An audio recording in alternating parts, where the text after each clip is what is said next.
বাংলাদেশের জনপ্রিয় স্কুটারগুলোর মধ্যে টিভিএস ntorq 125 সম্প্রতিকালে খুব জনপ্রিয়তা পেয়েছে।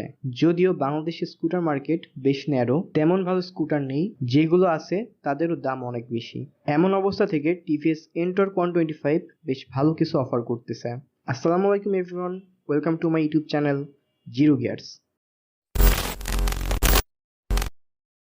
আর আজকের ভিডিওতে আমি আলোচনা করব টিভিএস ntorq 125 নিয়ে। প্রথমেই বলি ইঞ্জিন স্পেসিফিকেশন। স্কুটারটাতে ব্যবহার করা হয়েছে একটা 124.8 CC single cylinder 4 stroke 3 valve air cool engine. এই ইঞ্জিনটা থেকে ম্যাক্স পাওয়ার প্রডিউস করে 9.25 বিএসপি অ্যাট 7500 আরপিএম এবং ম্যাক্স টর্ক প্রডিউস করে 10.5 নিউটন মিটার অ্যাট 6500 আরপিএম। স্কুটারের ডিজাইন বেশ ভালো, আশা করি সবার কাছেই ভালো লাগবে। আপনাদের কাছে এই ডিজাইনটা কেমন লাগলো তা কমেন্ট করে জানাতে পারেন।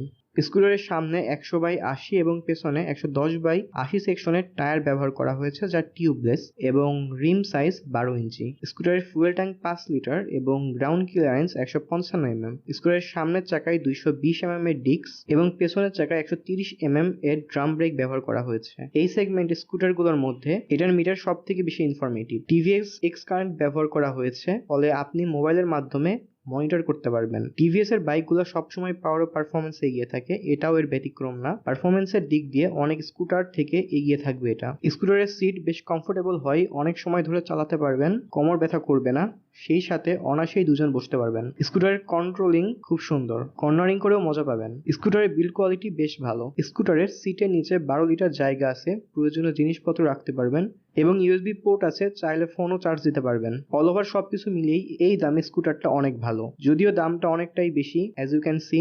আজকের ভিডিওটা এই পর্যন্তই। ভিডিও ভালো লাগলে লাইক দিবেন আর অবশ্যই drive safely and keep watching zero gears. Till then, bye by.